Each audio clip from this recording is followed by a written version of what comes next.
여러분, 오늘 아침 일어나서 화장실 가려고 침대에서 일어났을 때를 떠올려 보세요. 몇 초 만에 일어나셨나요? 아니면 한참을 침대 끝에 앉아서 정신을 차려야 했나요? 이 간단한 질문 하나가 여러분의 뇌 건강 상태를 알려주는 중요한 신호입니다. 저는 20년간 뇌 건강을 연구해온 신경과 전문의입니다. 오늘은 여러분이 집에서 직접 할 수 있는 뇌건강 자가진단법과 함께 뇌를 되살리는 구체적인 방법들을 알려드리겠습니다. 특별한 장비도 비싼 검사도 필요 없습니다. 지금 바로 시작할 수 있는 방법들입니다. 먼저 여러분의 뇌 건강 상태를 확인해 보겠습니다. 제가 5가지 질문을 드릴 테니 솔직하게 답해 보세요.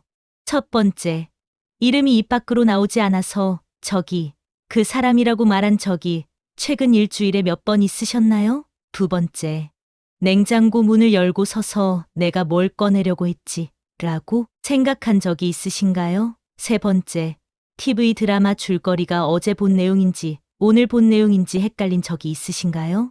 네 번째, 약속 시간을 잊어버려서 가족이나 친구에게 연락을 받은 적이 있으신가요? 다섯 번째, 길을 걷다가 여기가 어디지? 하는 순간적인 혼란을 느낀 적이 있으신가요? 만약 이 중에서 3가지 이상 해당된다면 지금부터 제 이야기에 집중하셔야 합니다. 여러분의 뇌가 보내는 경고 신호일 수 있거든요. 하지만 너무 걱정하지 마세요. 뇌는 80세, 90세에도 새로운 신경세포를 만들어낼 수 있습니다. 신경가 소성이라고 하는 뇌의 놀라운 능력 때문이죠.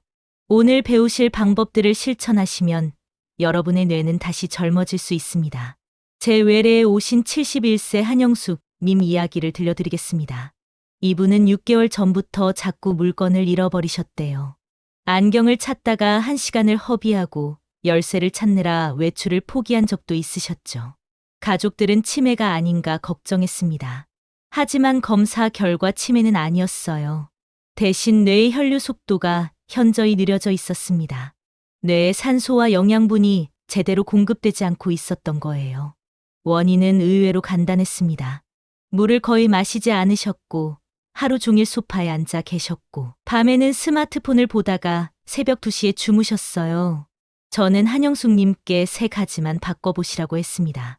첫째, 아침에 일어나서 물 한 컵 마시기. 둘째, 하루 30분 동네 한 바퀴 걷기. 셋째, 밤 10시 이전에 불 끄기. 이 3가지만 실천하신 지 한 달 만에 달라지셨어요.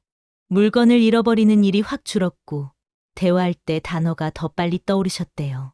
석 달 후 재검사에서는 뇌 혈류 속도가 정상 범위로 돌아왔습니다. 특별한 약이나 치료 없이 단지 생활 습관만 바꿨을 뿐인데 말이에요. 여러분도 할 수 있습니다. 지금부터 뇌를 살리는 구체적인 방법들을 알려드리겠습니다. 첫 번째는 수면입니다. 잠을 자는 동안 뇌에서는 놀라운 일이 벌어집니다. 글림파틱 시스템이라는 뇌의 청소 시스템이 작동하거든요. 낮 동안 쌓인 독성 물질들을 씻어내는 거죠. 그런데 이 시스템은 깊은 잠을 잘 때만 제대로 작동합니다. 잠이 부족하면 뇌의 찌꺼기가 계속 쌓여요. 이게 쌓이고 쌓이면 알츠하이머의 원인이 되는 아밀로이드, 베타 단백질로 변합니다. 그렇다면 어떻게 자야 할까요? 밤 10시에서 11시 사이에 잠자리에 드세요. 이 시간대에 자야 성장 호르몬이 제대로 분비됩니다. 성장 호르몬은 어린이들만 필요한 게 아니에요. 어르신들에게는 세포 회복과 뇌 건강을 위해 더욱 중요합니다. 침실은 완전히 어둡게 하세요. 작은 전등 하나라도 켜져 있으면 멜라토닌 분비가 방해받습니다. 온도는 18도에서 20도가 적당해요. 너무 덥거나 추우면 깊은 잠을 잘 수 없습니다. 잠들기 2시간 전부터는 스마트폰, TV, 컴퓨터를 보지 마세요. 화면에서 나오는 블루라이트가 뇌를 각성 상태로 만듭니다. 대신 가벼운 책을 읽거나 잔잔한 음악을 들으세요. 68세 이철수님은 평생 TV를 보다 잠드는 습관이 있으셨어요. 이 습관을 바꾸고 책 읽기로 대체하신 후 아침에 일어났을 때 머리가 훨씬 가볍다고 하셨습니다.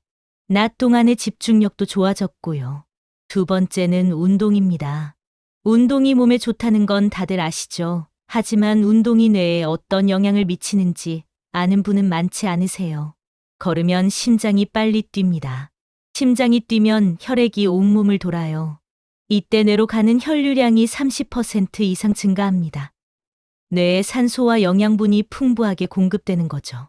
더 놀라운 건 운동할 때 BDNF라는 물질이 분비된다는 겁니다. 이 물질은 뇌의 비료라고 불려요. 새로운 뇌세포가 자라도록 돕고 기존 뇌세포들 사이의 연결을 강화합니다. 어떤 운동을 해야 할까요? 복잡하게 생각하지 마세요. 걷기가 가장 좋습니다. 하루 30분, 일주일에 5번만 걸으세요. 빠르게 걸을 필요는 없어요. 옆 사람과 대화할 수 있는 정도의 속도면 충분합니다. 중요한 건 꾸준함이에요. 하루 이틀 많이 걷고 일주일 쉬는 것보다 매일 30분씩 꾸준히 걷는 게 훨씬 효과적입니다. 걸을 때 팔을 자연스럽게 흔들어 주세요. 팔을 흔들면 상체 근육도 함께 움직이면서 전신 운동이 됩니다. 그리고 걸으면서 주변을 관찰하세요. 오늘 피는 꽃이 무엇인지, 새소리가 들리는지, 하늘 색깔이 어떤지 의식적으로 보고 듣는 거예요. 이게 마음 챙김 걷기입니다. 걷기와 명상을 동시에 하는 거죠. 이렇게 하면 뇌의 전두엽이 활성화되면서 집중력과 기억력이 좋아집니다. 75세 박명자님은 무릎이 안 좋으셔서 걷기가 힘들다고 하셨어요. 그래서 의자에 앉아서 하는 운동을 알려드렸습니다. 의자에 앉아서 발을 번갈아 들어 올리기, 팔을 앞뒤로 흔들기, 상체를 좌우로 천천히 돌리기. 이런 간단한 동작들도 혈액 순환을 돕고 뇌를 활성화시킵니다. 한 달 후 박명자님은 머리가 맑아지고 소화도 잘 된다고 하셨어요. 세 번째는 음식입니다. 뇌는 우리 몸무게의 2%밖에 안 되지만 전체 에너지의 20%를 사용합니다. 그만큼 영양 공급이 중요하다는 뜻이에요. 뇌에 좋은 음식들을 알려드리겠습니다. 등푸른 생선이 첫 번째입니다. 고등어, 삼치, 꽁치에 들어있는 오메가3 지방산은 뇌세포막을 건강하게 만듭니다. 일주일에 2~3번 손바닥 크기만큼 드세요. 튀기지 말고 구워서 드시는 게 좋습니다. 견과류도 훌륭합니다. 호두는 모양부터 뇌를 닮았죠? 호두에는 알파리놀렌산이 풍부해요. 이 성분이 뇌의 염증을 줄여줍니다. 아몬드에는 비타민 E가 가득한데 이게 뇌세포를 산화로부터 보호해줘요. 하루에 호두 3알, 아몬드 5알 정도면 적당합니다. 간식으로 과자 대신 견과류를 드세요. 초록색 채소를 빼놓을 수 없습니다. 시금치, 케일, 브로콜리에는 엽산과 빛 풍부해요. 엽산은 뇌세포가 새로 만들어질 때 필요한 영양소고 비타민 기억력과 직접적인 관련이 있습니다. 매 끼니마다 한 접시씩 드세요. 데쳐서 나물로 만들어도 좋고 국에 넣어 드셔도 좋습니다. 베리류도 강력합니다. 블루베리, 딸기, 라즈베리에 들어있는 안토시아닌은 뇌의 노화를 늦춥니다. 냉동베리도 영양가는 거의 같으니 부담 없이 드세요. 아침 식사에 한 줌 정도 추가하시면 됩니다. 요거트에 섞어 드시거나 그냥 드셔도 좋아요. 반대로 피해야 할 음식들도 있습니다. 설탕이 많이 든 음식은 뇌에 독입니다. 혈당이 급격히 올라가면 뇌의 해마 부위가 손상돼요. 해마는 기억을 담당하는 곳이죠. 사탕, 초콜릿, 케이크, 탄산음료를 줄이세요. 단맛이 그리우면 과일을 드세요. 과일의 당분은 천천히 흡수되기 때문에 뇌에 부담을 주지 않습니다. 가공 조심하세요. 햄, 소시지, 라면에는 화학 첨가물이 많이 들어있어요. 이런 물질들이 뇌의 신경 전달 물질 균형을 깨뜨립니다. 신선한 재료로 직접 만든 음식을 드시는 게 가장 좋습니다. 네 번째는 수분 섭취입니다. 놀랍게도 많은 어르신들이 만성 탈수 상태예요. 물을 충분히 마시지 않으면 혈액이 끈적해집니다. 끈적한 혈액은 뇌로 가는 속도가 느려요. 뇌세포의 산소 공급이 줄어들면서 집중력이 떨어지고 기억력이 나빠집니다. 하루에 1.5리터는 마셔야 해요. 한 번에 많이 마시지 말고 조금씩 자주 마세요. 아침에 일어나자마자 미지근한 물 한 컵을 마시는 습관을 들이세요. 밤새 잃어버린 수분을 보충하는 거예요. 식사 30분 전에 물 한 컵, 식사 후 1시간 뒤에 물 한 컵. 이렇게 규칙을 만들어 두면 잊어버리지 않고 마실 수 있습니다. 화장실 가기 싫어서 물을 안 마시는 분들이 계신데 오히려 물을 충분히 마셔야 방광 건강에도 좋습니다. 5번째는 두뇌 활동입니다. 뇌는 근육과 같아서 쓰지 않으면 약해집니다. 매일 뇌를 자극하는 활동을 하세요. 신문 읽기가 좋습니다. 기사를 읽고 나서 누군가에게 설명해 보세요. 읽는 것과 설명하는 건 완전히 다른 뇌 영역을 사용합니다. 두 가지를 함께 하면 뇌의 여러 부분이 동시에 활성화돼요. 새로운 것을 배우는 것도 훌륭합니다. 악기를 배우거나 외국어를 공부하거나 그림을 그리세요. 완벽하게 할 필요는 없어요. 배우는 과정 자체가 뇌에 자극을 줍니다. 70세 김정희님은 스마트폰 사용법을 배우기 시작하셨어요. 처음엔 너무 어려워서 포기하려고 하셨죠. 하지만 손주의 도움을 받아 한 달간 연습하신 후 이제는 사진도 찍고 메시지도 보내세요. 그 과정에서 기억력이 좋아졌다고 하십니다. 퍼즐이나 스도쿠 같은 두뇌 게임도 도움이 됩니다. 하루 20분 정도면 충분해요. 너무 쉬운 것보다는 약간 어려운 정도가 좋습니다. 뇌가 노력해야 성장하거든요. 사람들과 대화하는 것도 훌륭한 뇌 운동입니다. 친구를 만나 수다를 떠세요. 대화하려면 상대방 말을 듣고 이해하고 적절한 답을 생각해야 합니다. 이 모든 과정에서 뇌가 활발하게 움직여요. 6번째는 스트레스 관리입니다.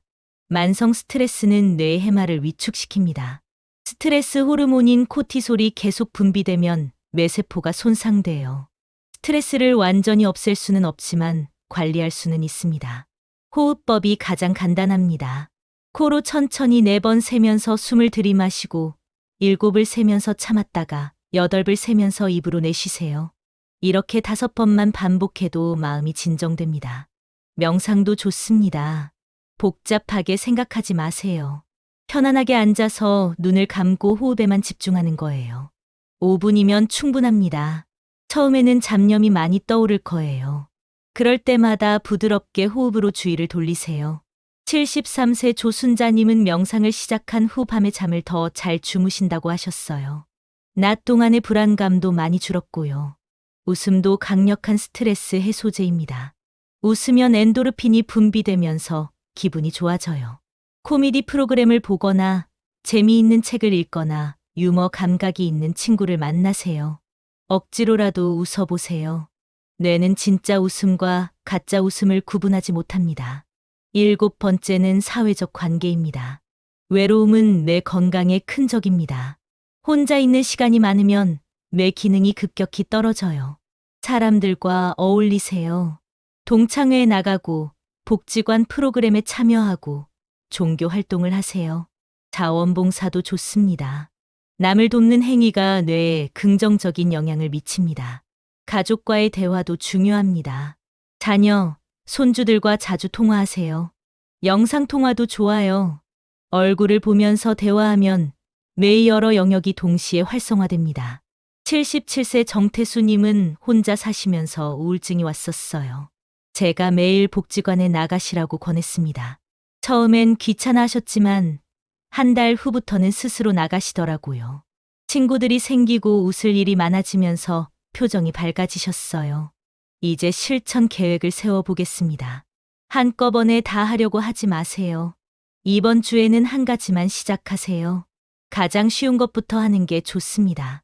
밤 11시 전에 잠자리에 들기, 아침에 물 한 컵 마시기, 동네 한 바퀴 걷기 중에 하나를 선택하세요. 일주일간 꾸준히 하셨다면 다음 주에 하나를 더 추가하세요. 이렇게 한 주에 하나씩 습관을 쌓아가면 석 달 후에는 완전히 다른 사람이 되어 있을 겁니다. 달력을 활용하세요. 실천한 날에 동그라미를 치세요. 동그라미가 쌓여가는 걸 보면 성취감을 느낄 수 있어요. 가족에게 알리는 것도 좋습니다. 자녀에게 나 요즘 매일 아침 산책하고 있어라고 말하세요. 다른 사람에게 말하면 실천할 확률이 높아집니다. 완벽하지 않아도 괜찮습니다. 어떤 날은 실천하지 못할 수도 있어요. 그럴 때 자책하지 마세요. 다음 날부터 다시 시작하면 됩니다. 중요한 건 포기하지 않는 거예요. 한 번 넘어졌다고 모든 걸 그만두지 마세요. 다시 일어나서 계속하면 됩니다. 변화는 서서히 찾아옵니다. 처음 2주는 큰 변화를 느끼지 못할 수 있어요. 하지만 한 달쯤 지나면 달라진 자신을 발견하실 겁니다.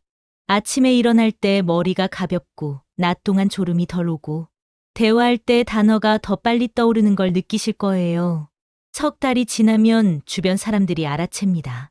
요즘 뭐 좋은 일 있으세요? 표정이 밝아지셨네요. 라는 말을 들으실 거예요. 내 건강은 하루아침에 나빠지지도 좋아지지도 않습니다. 매일의 작은 선택이 쌓여서 만들어지는 거예요.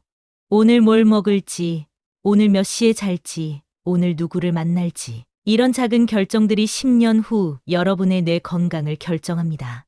지금 당장 시작하세요. 내일부터가 아니라 오늘부터요.